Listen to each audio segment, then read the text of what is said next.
මම අද හදන්න යන්නේ රටඉඳි කේක් එකක්. මේකෙදි ඉස්සෙල්ලාම රටඉඳි වල ඇට ටික මේ විදිහට අරගෙන හොඳට රටඉඳි ටික සුද්ධ කරගන්න ඕනේ.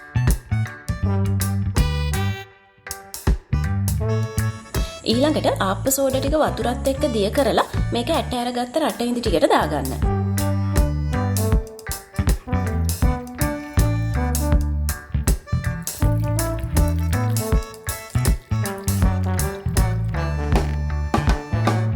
දැන් මේ ටික හොඳට මික්ස් කරලා පැය 3-4ක් විතර තියලා තියන්න.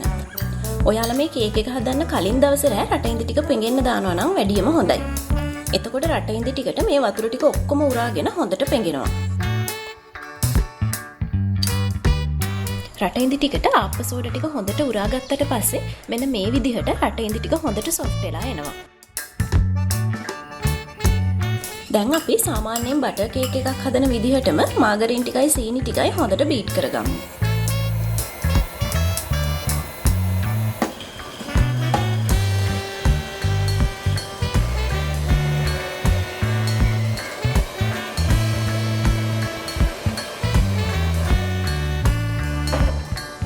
ඊළඟට මේකට බිත්තර එක එක දදා බීට් කරගන්න.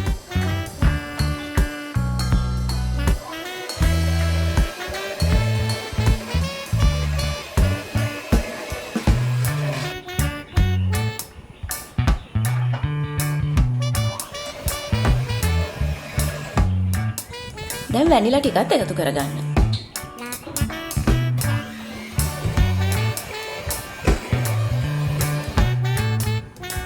පිටි ටික දාලා හොඳට කලවම් කරන්න.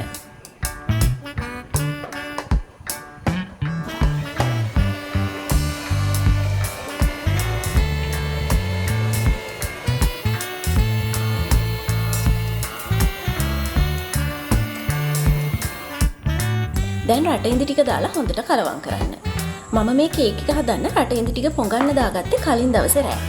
ඒක හින්දා ආප්ප සෝඩා ටික රටඉඳි වලට හොඳට උරාගෙන රටඉඳි ටික හොඳට සොෆ්ට් වෙලා ඇවිල්ලා තියෙනවා. මේ විදිහට රටඉඳි ටික හොඳට පෙඟුනහම කෑලි හිටින්නේ නැතුව බැටර් එකත් එක්ක හොඳට රටඉඳි ටික දිය වෙනවා.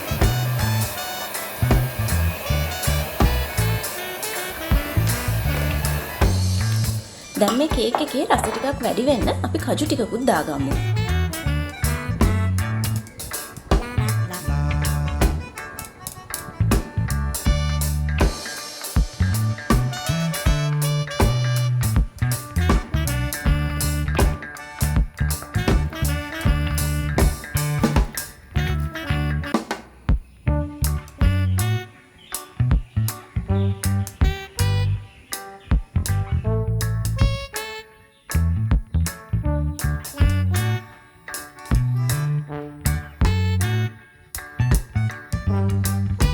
ඊළඟට අපි මේ කේක් එක විනාඩි 35ක් 40ක් විතර සෙල්සියස් අංශක 180ක උෂ්ණත්වයක බේක් කරගන්න ඕනේ.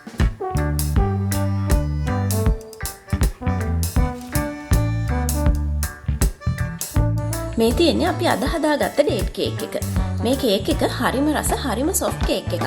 ඔයාලත් දවසක මේ කේක් එක try කරලා බලන්න.